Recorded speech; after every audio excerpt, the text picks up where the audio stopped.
السلام عليكم ورحمة الله وبركاته. بسم الله والحمد لله والصلاة والسلام على أشرف رسول الله وعلى آله وصحبه أجمعين. أما بعد. അള്ളാഹു നമ്മെ ഇസ്ലാമിൻ്റെ നേരായ വഴിയിലൂടെ നയിക്കുകയും ഇരുലോകത്തും വിജയിക്കുന്നവരായി ഉൾപ്പെടുത്തുകയും ചെയ്യുമാറാകട്ടെ. കഴിഞ്ഞ ഭാഗത്തിൽ നാം മനസ്സിലാക്കിയത് ദജ്ജാലിൽ നിന്ന് എങ്ങനെ രക്ഷപ്പെടാമെന്നായിരുന്നു. ഇൻഷാ അല്ലാഹ് ഇന്ന് നാം മനസ്സിലാക്കാൻ പോകുന്നത് ദജ്ജാലിന്റെ വധത്തെ കുറിച്ചാണ്. അവസാന കാലം അടുക്കുമ്പോൾ ഈസാ നബി അലൈഹിസ്സലാം ആകാശത്തിൽ നിന്ന് ഇറങ്ങി വരും.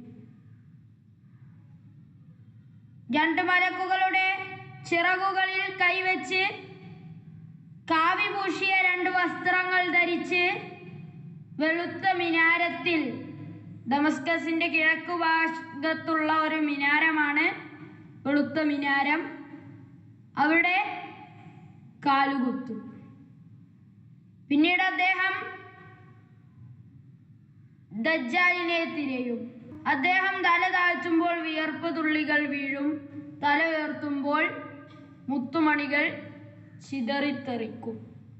അദ്ദേഹത്തിന്റെ വാസന മണക്കുന്ന ഏതൊരു അവിശ്വാസിയും മരിക്കും.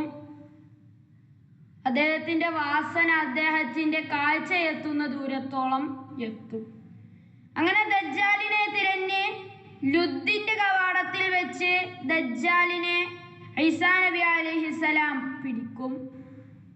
എന്നിട്ട് ദജ്ജാലിനെ വധിക്കും. ഇങ്ങനെയാണ് ഈസാ നബി അലൈഹിസ്സലാം ദജ്ജാലിനെ വധിക്കുന്നത്. അള്ളാഹു നാം കേട്ടതും മനസ്സിലാക്കിയതും ഒരു സ്വാലിഹായ അമലായി സ്വീകരിക്കട്ടെ. ആമീൻ. ഇതോടുകൂടെ അൽഹംദുലില്ലാഹ് ദജ്ജാൽ എന്ന പരമ്പര അവസാനിക്കുകയാണ്. ഈ വീഡിയോ അടിസ്ഥാനമാക്കിയ ഹദീസ് സ്വഹീഹുൽ മുസ്ലിമിലെ 2937 ഹദീസാണ്. ആഖിറു ദഅവാനാ അൽഹംദുലില്ലാഹി റബ്ബിൽ ആലമീൻ. അസ്സലാമു അലൈക്കും വറഹ്മത്തുള്ളാഹി വബറകാതുഹു.